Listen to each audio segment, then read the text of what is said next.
All right, as you know, we have been producing this carbon fiber drive shaft for quite a while now, and it has been a really good seller for us.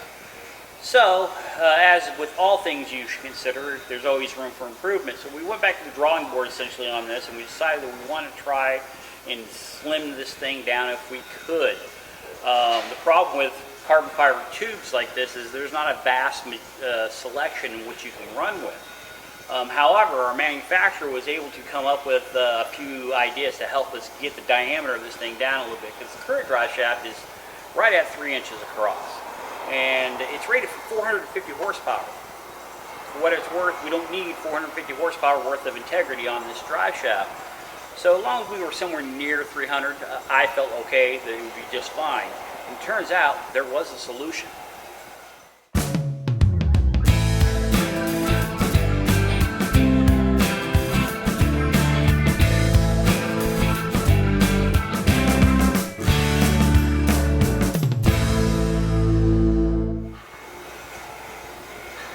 I take it that's Daft Punk playing right now? This right here? Yeah. Love it. Alright, so here is the revised, or version 2, if you will, of our drive shaft. Now this particular piece right here, the carbon fiber drive shaft itself, this is substantially smaller diameter than what it used to be. This is now closer to 2 1/4 inches, so it's almost a full inch smaller than its predecessor. What's nice about this is rated for about 300 horsepower, which is more than enough than what we need. The other thing is all drive shafts, every last one of them that we delivered is already balanced, and they're balanced up to about 20,000 RPMs. So you can have all the confidence in the world that this thing is not going to have some unnecessary vibrations to it. Anyway, so this is our latest iteration. We're really happy to get it. We can't get them in fast enough. We sell out faster than we can get them, produce for ourselves. So the latest batch just came in, and as things go, these will be going right back out to people who've already pre-ordered them. Anywho, the one thing about the carbon fiber drive shafts that has turned out to be such a phenomenal bonus for us is the amount of noise that you no longer have transmitting from the tunnel between the articulated universal joint that sits right about here on yours, and the bearing, and the overall steel and everything associated with it. You produce a ton of noise that you may or may not be aware of. We weren't particularly big fans of the drive shafts that have a fixed non-Guibo aluminum head on them. We think that is beating up transmissions, and it's not very practical for on-street use. We were looking for something that was dual purpose, something that could be on any given track car and also on street use as well. And this is what we came up with. The carbon fiber deflects naturally about 20 degrees, so it absorbs all the energy from the transmission and all that torque, and it transmits it right back without beating the heck out of the transmission or the differential. Anyhow, so our latest iteration is much smaller in diameter, quite a bit lighter, and substantially lighter than your original rotating mass drive shaft. And right now we have them specifically for GTVs, because that's the bulk of our market, but we are getting to the point where we're going to be able to just call a manufacturer and say, please deliver one for a Super, please deliver one for a Spider. We're not quite there just yet, but we're getting very, very close. And for those of you who think you're going to be clever enough to try to just call in and get one of these from the manufacturer, it won't work. This is proprietary technology. We own the rights to this, and it cannot be sold without our authorization.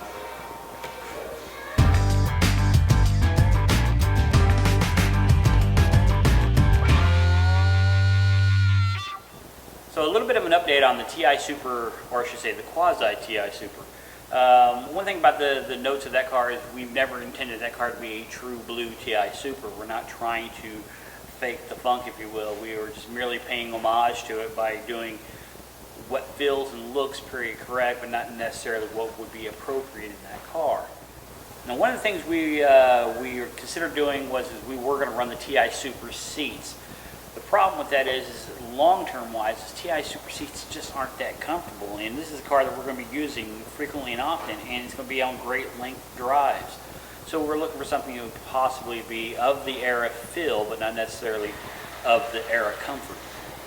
So what we decided to do is look around and see what we can get. Now, by the way, you can get TI Super or Zagato seats if you like.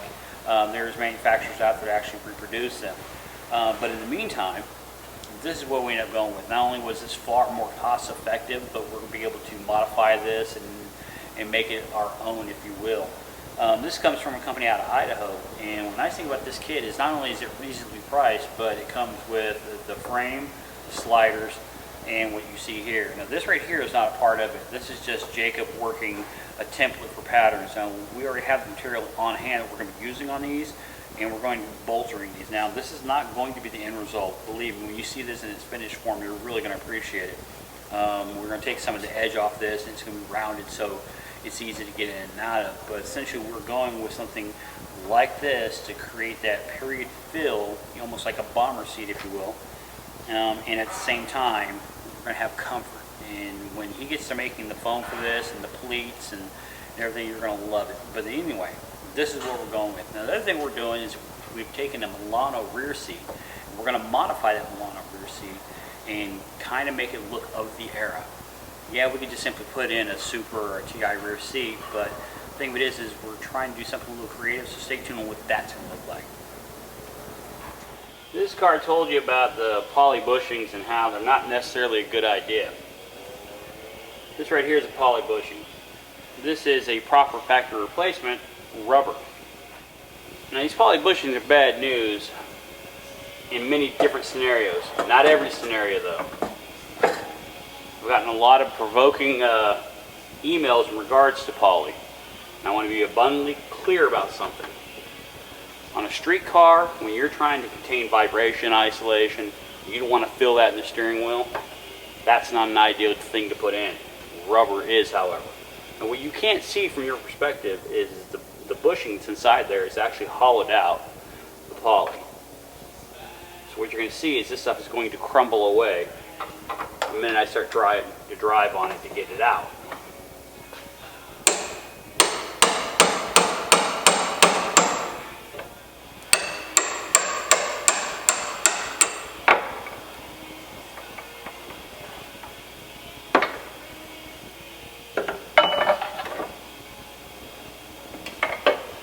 And there's that poly bushing. If you look real closely, you can see that that's hogged out. And it just falls apart. Now here's the actual poly itself. Poly is much harder than rubber. Now, I didn't modify this, I didn't play with this, I didn't mess this up, I didn't make this sell my point. It's going to do it all by itself.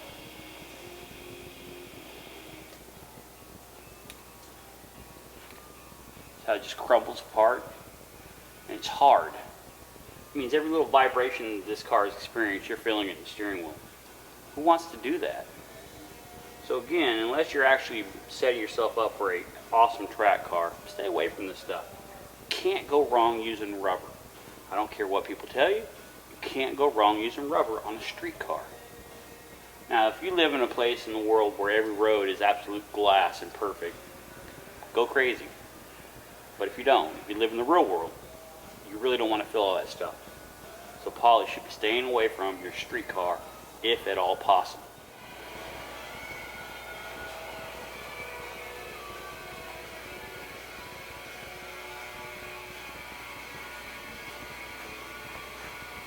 No, I didn't make that up. You saw that. The bushing is completely missing on this side.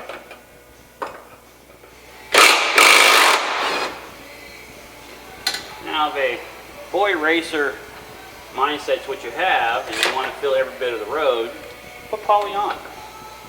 If you want to change them out every couple of years when they start to crumble and fade away, put poly on.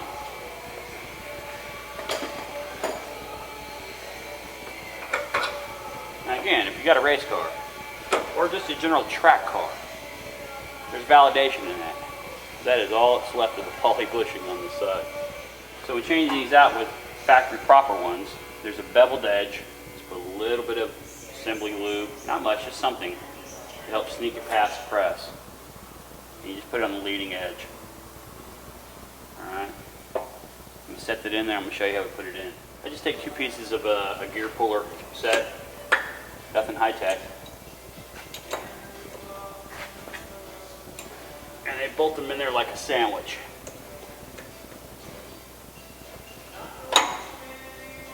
Nothing clever.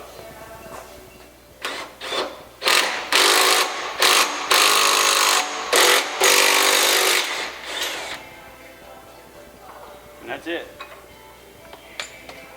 2-second job. Again, poly has its place.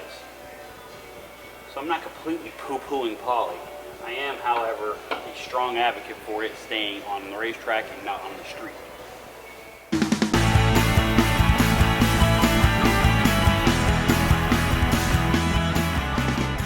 Okay, so a lot of you have been asking for an update on this Super. This is indeed the original factory color for this car. What was unique though when replicating this color with modern materials, we had to use $300 worth of pearl to create the luster that this metallic was originally supposed to have. The metallic gray Supers in this country are pretty rare. It just wasn't covered you really saw over here. So it's really nice to see that this one's going back to the way it was. It's a good, deep, rich color. It is a 2-stage paint instead of a single stage. But other than that, this is about as original as this color is supposed to be. I think it turned out quite well. And with the 15-inch wheels, it looks great. Still needs to be lowered a little bit. But this is why you spend so much time making these things incredibly straight, because in the end result, your body work isn't up to par. This won't look nearly as good.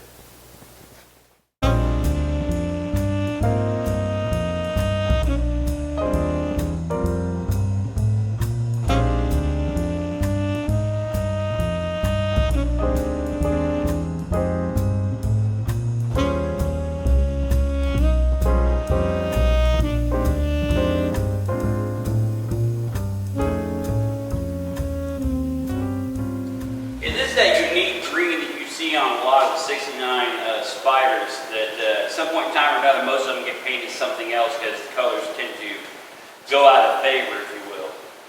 Anyway, this particular green is actually a really difficult green to pull off because it's influenced by the underlayment. The underlayment meaning the sealer that's under the cover.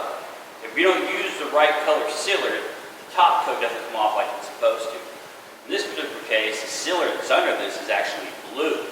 And without the blue, this paint can have somewhat of a muted effect. And it's just another example of the process isn't necessarily always about the top coat as it is about what's under it to create the effect that the designer of the color had in their original assessment.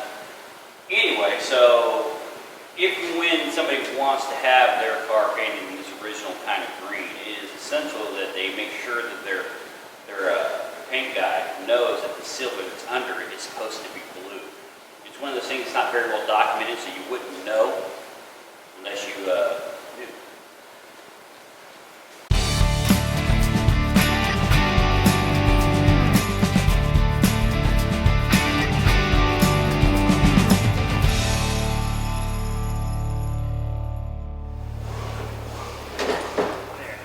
Flop back and then expose all this stuff has to come out. It's all your greasy gun stuff here. Yeah. Alright, so what you're looking at is a 1966 Duetto that Dave and I are going to restore as a personal project. The end result of this car is that we're going to just sell it on. But it's a good candidate for what we're up to doing. The concept of what we're working with is that we don't want to modify anything. We want it to be absolute like it was. However, the only thing we are changing is interior and exterior color. They will be something not red.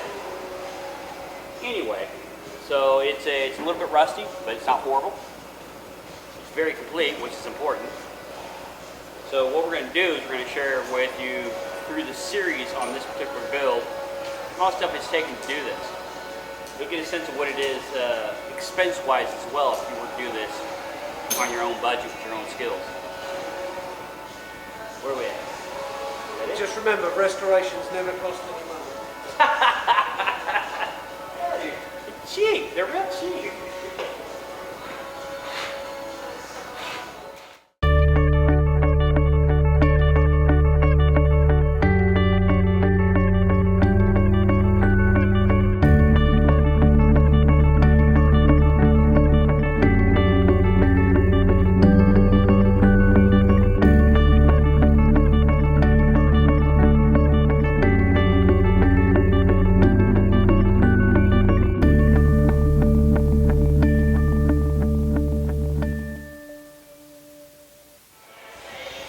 Dave is a fantastic logistics guy. He can catalog, organize, and store just about anything.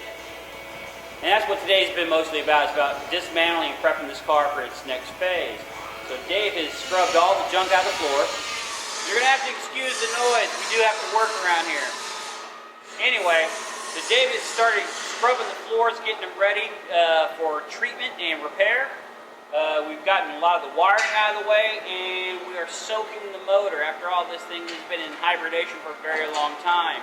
So the motor is going to get restored, transmission, everything on this thing is going to get restored. However, it is incredibly interesting how unmolested this car has been.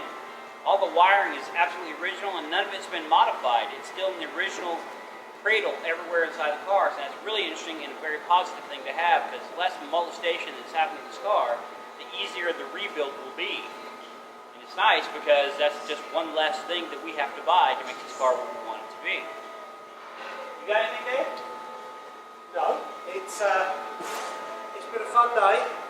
A warm day, chipping away at all of the sound deadening and all of the crud that accumulates after 50 years. But no, it's going to be a bonny little car, I think. So we'll just continue to strip her down, and I guess the next big job will be to pull the motor for doing the metal work.